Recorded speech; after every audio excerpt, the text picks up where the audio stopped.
might actually be the perfect segue into situationships because I think as a business owner, so we're still talking about the business side, not the actual dating. I think if I made this 5-year plan and was so obstinate that I stuck to it no matter what happened in the world, I would fail because, you know, I'd be wrong. And now, okay, you already understand, you're smart. Yeah. So if we're so stuck on, I want this to work, this has to work with this specific person, and this person starts showing us things that make them perhaps not viable for what you're looking for, we stick to it because we're all a little stubborn, and that's not a segue I had in my head before we started talking, but I think it's a pretty good one. I love how that segues in and, it actually does like why do you feel like situationships are so popular in 2025? Because I got divorced about 3 years ago and we were together for a decent amount of time.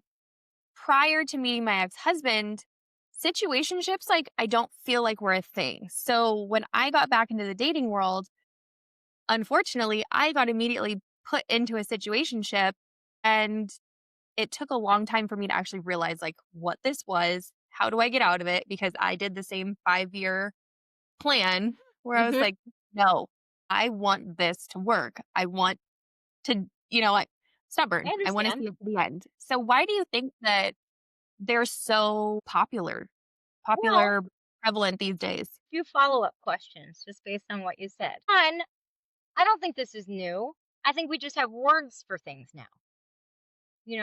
This behavior, these things, these undefined relationships, that's not new.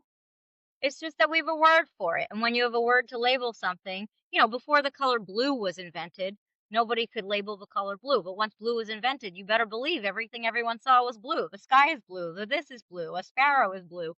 I don't know what color sparrows are, but you know what I mean? And so I don't think it's more, quote, popular.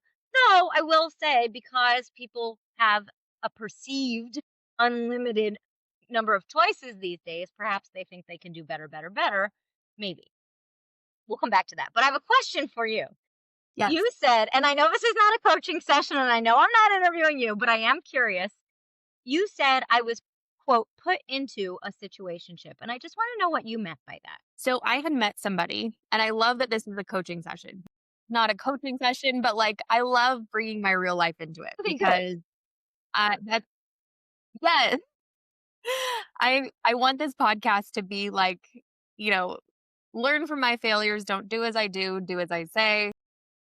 See anything as a failure. I mean, it is a learning experience, like you just said, because you're not going back to square one. You're going, you're so much more knowledgeable now. But anyway, okay. So put into, Yes. what do you mean?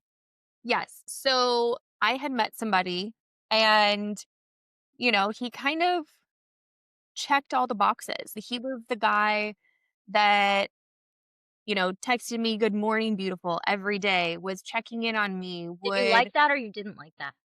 I loved it. Okay.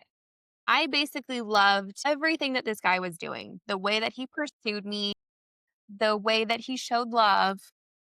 He was always available. And to that point, at the time, I was like unhealed, like more anxious Yeah. of an This was attachment. right after your divorce.